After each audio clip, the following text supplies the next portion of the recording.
about having the right people in the right jobs who can do the work, and making sure that we focus on their capabilities, not their disabilities. Yeah, and that, yes to everything that you just said. So I wish more people would take that approach. And we're actually, you and me both. Yes, well, that's part of why I wanted to, and I appreciate Nicole helping connect us with you for this, because part of what we want to do is not only raise a little bit of an understanding of what Stephen's job has meant to him as an individual, but this is partly in looking long term. How can we also get the word out to other potential employers or other businesses who may not be thinking about abilities versus disabilities or capabilities? And so my last two questions are kind of along those lines. Mm-hmm. How can we think about getting this message out to other people so that they think differently than they might be thinking right now? What would you say to other businesses or other employers about the value of hiring individuals with autism or individuals with other developmental disabilities?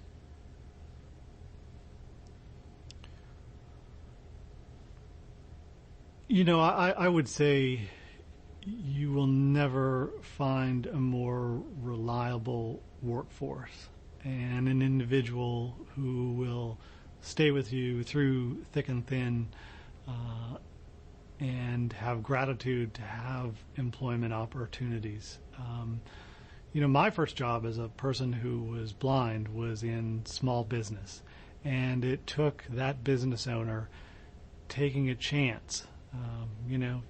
Small businesses don't have more usually than 3 weeks of cash in the bank, right? And to take that chance on a high school student to take over a receptionist job who was totally blind was an amazing leap of faith for that individual that I hope I fulfilled on in the grand scheme of things. And I think I did. I spent 7 years with that company and that individual.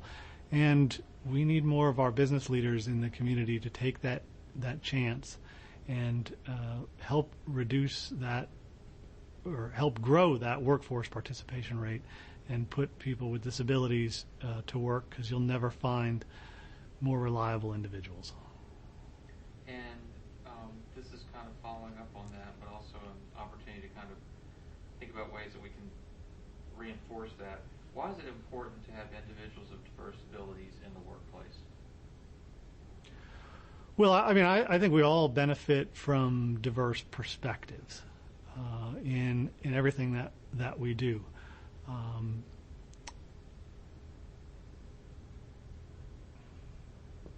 Glad this isn't live, right? No, it's not.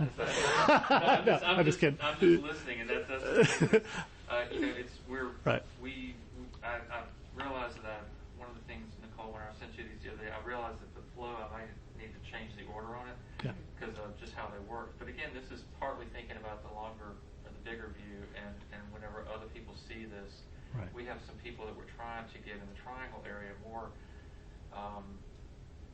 involved with giving opportunities out there, whether it be somebody with autism or somebody that may be coming in with another diagnosis or what have you. So really it's, this is more of a, here your percentage of employees with blindness or visual impairments is higher than your other ones, but you've made it work. So I see it as there's a really diverse workforce already, and it's more of just kind of your personal thoughts on that. Yeah.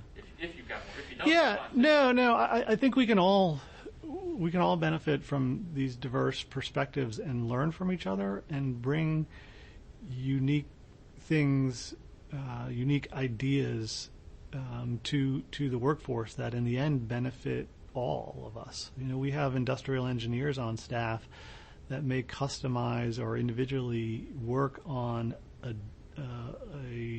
job conversion, as we call them, to make a job accessible for people who are blind. But along the way, we find out that work on that operation helps automate something else, and we can leverage that across the entire platform of services that we provide, creating additional safety measures or additional production efficiencies for both our sighted, blind, and disabled populations.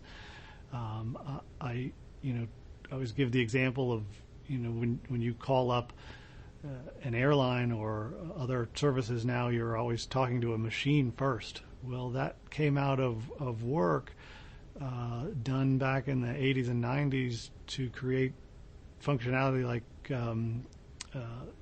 speech to text for people that didn't have mobility with their hands, right? So we, by investing in improving jobs for people who are blind or people with disabilities, we often leverage those technologies into efficiencies, better quality across the entire manufacturing platform or commercial marketplace as well. So we need to do more of this, and I think we'll see advantages across our entire economy.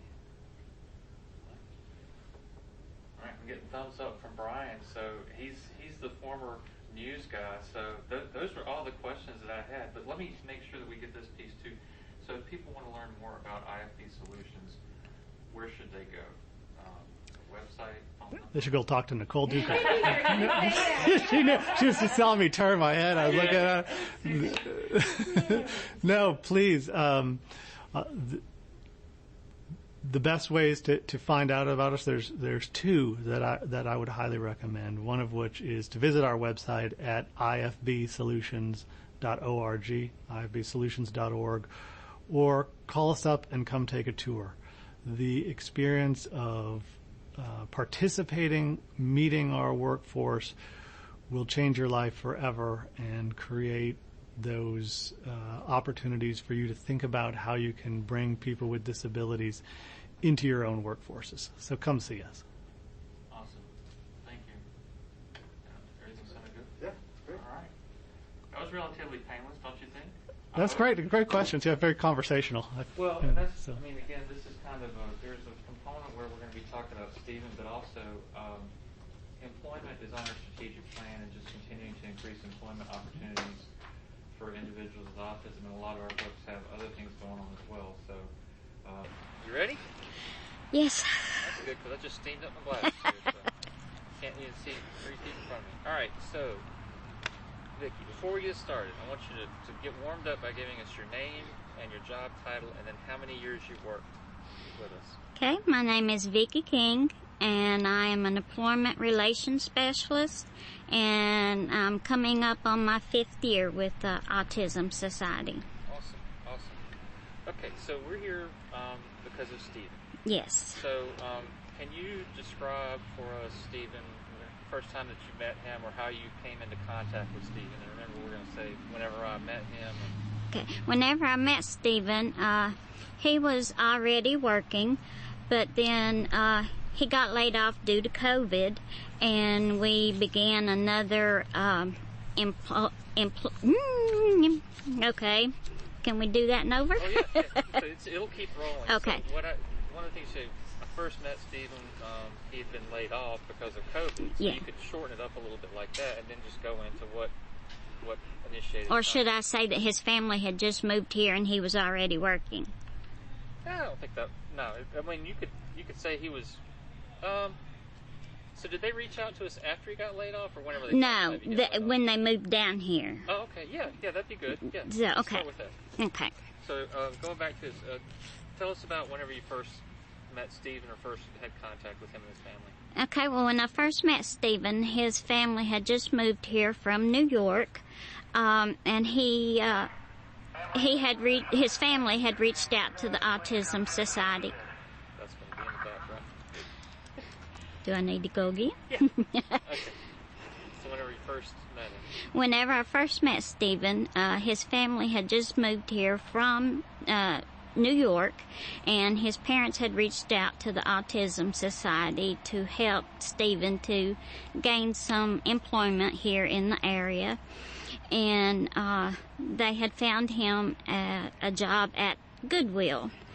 At that time, I was